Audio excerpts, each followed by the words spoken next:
Assalamu alaikum wa rahmatullahi wa barakatuh. Let me begin today's talk by a story, a real story that occurred almost 1,000 years ago, when the world was a very different place and the Muslims had the upper hand. It so happened that in a certain battle, the Sultan of the Muslims, the leader of the Muslim Ummah, by the name of Sultan Al-Arsalan, faced the leader of the Roman Empire, the Emperor of Byzantium, Romanos IV. In this battle, the Muslim Khalifa was on one side, and the Roman Emperor was on the other side. And it so happened that the Muslims won a resounding victory over the Christians. And the Muslim Emperor, or the Muslim Khalifa, managed to take the Christian Emperor as a prisoner of war. Never in the history of the world has a Muslim Khalifa had a Christian emperor as his prisoner. This is the first and only time it happened. So he called the Roman emperor to his audience and he asked him, if I had been the prisoner and you my captor, what would you have done to me? The Roman emperor said, if I had you in my power, I would have tortured you to death. I would have killed you and executed you. The Khalifa, the Sultan, he smiled and he said, but this is not what I have heard the Prophet Isa alayhi salam teaching. I have heard that your Prophet, the Prophet Isa alayhi salam, teaches forgiveness and gentleness. And so I shall forgive you and I shall set you free and allow you to return to your lands. And that is exactly what he did. At a time when the Sultan, when the Khalifa could have been merciless, he chose to be merciful, because that is what the prophets of Allah taught him. And by quoting Jesus Christ, by quoting Isa ibn Maryam to the Emperor of Rome, it was as if he was saying, you are not the real followers of Jesus Christ.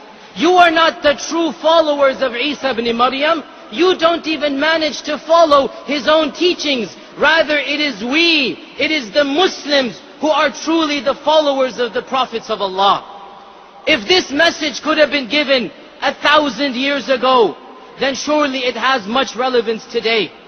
If the Muslims could demonstrate their mercy at a time of power, they could demonstrate their forgiveness and tolerance, then how much more so do we need to embody those very traits?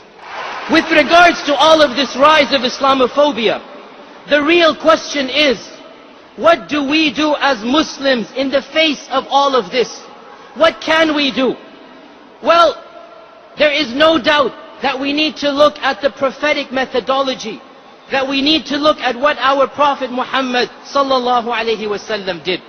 My dear brothers and sisters, the Prophet sallallahu alaihi wasallam was born in Mecca as an Arab. He lived amongst a specific society and culture. He was surrounded by immorality, idolatry, and racism. So what did he do? Did he cut himself off from his people? Did he scowl at them and scorn at them and said, I don't care about you, you're all going to hell? Is that how he talked to them? Brothers and sisters, what was his sunnah? He didn't run away trying to find the light. When he was surrounded by darkness, he became a light for those very people.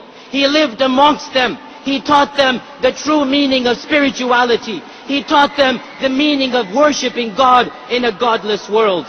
Brothers and sisters, he continued to live in his very society until he was forced to leave, until they tried to kill and assassinate him. O Muslims, we should be proud that we have the religion of mercy revealed to the Prophet of mercy by the Lord of mercy. And this aspect of mercy is what we need to show and prove to the people around us. We should never be ashamed of our religion. There is no reason to hide our faith. We need to become beacons of light, guiding people to the truth, just like the Prophet sallallahu alaihi wasallam did. In conclusion,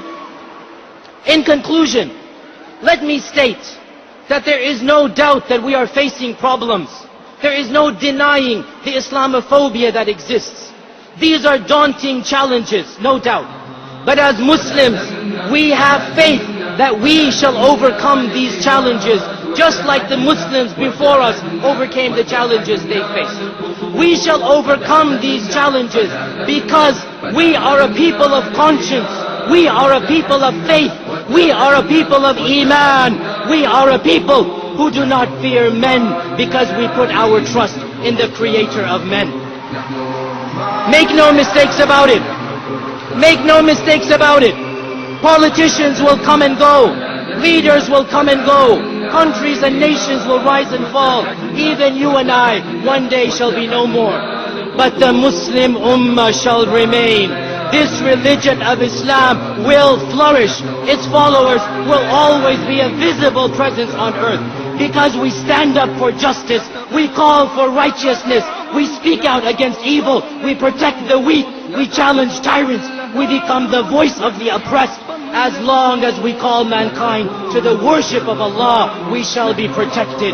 Because this is our role, this is our job, this is our purpose, this is our religion of Islam. And with the help of Allah, we will continue to do this. May Allah bless all of you. Wassalamu alaikum wa rahmatullahi wa barakatuh.